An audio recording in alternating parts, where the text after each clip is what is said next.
いい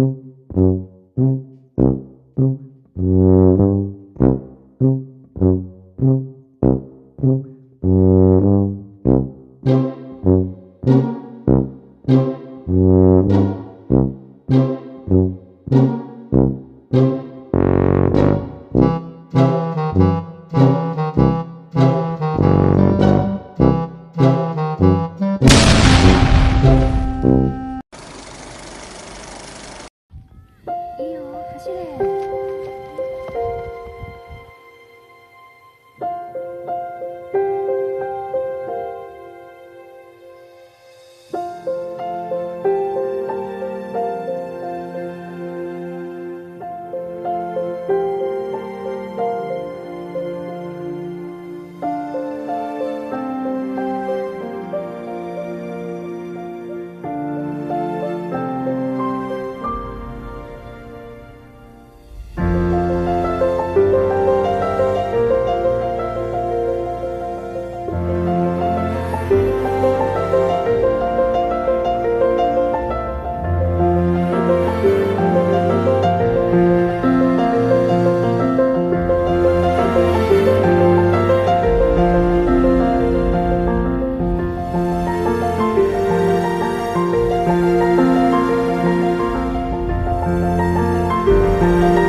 スンのテーマは桜の花。まずは花っていう単語から見ていきましょう。花はタイ語でドッマイと言います。これは一般的な花を指す一般名詞です。では、特定の花を言いたいときにはどんな風に組み合わせたらいいか見ていきましょう。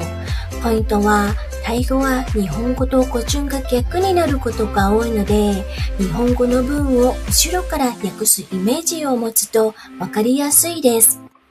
まず、ドッマイの前を取って、次にのがあるんですけども、この場合は翻訳する必要がありません。ドプラス花の名前。今回のテーマは桜の花ですので、花の名前のところに桜を入れたら、ド桜になります。では練習してみましょう。ジャスミンの花の場合はどうなるでしょう？考え方は同じです。まず、花を意味するドッマイの前の部分を取って、のは翻訳しません。そして、ジャスミンのタイ語、マリを後ろに置けば、ドマリになります。ドマリの話をすると、なんだかお母さんのことを思い出します。実はタイでは、ジャスミンは母の日のシンボルの花なんです。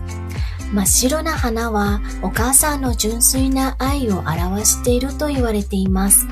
それに、ジャスミンは一年中花を咲かせるので、永遠の愛という意味も込められています。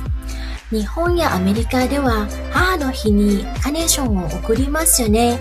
タイは暑い国なので、カーネーションだったらちょっと手に入りにくいかもしれません。ちなみに、タイの母の日は8月12日です。これはシリキッド前王妃の誕生日にあたる日です。母の日になるとお母さんにジャスミンの花は贈ったり外食に連れて行ったりします。今日のお花見動画楽しんでいただけたでしょうか？忙しくてお花見に行く時間がない方も、一緒に行く相手が見つからない方も、体調のことがあって外出が難しい方も、それぞれの春がありますよね。この動画を通して少しでも季節の風や光を感じて、少しでも爽やかな気持ちになっていたらとても嬉しいです。それではまた次回の動画でお会いしましょう。สวัสดีค่ะ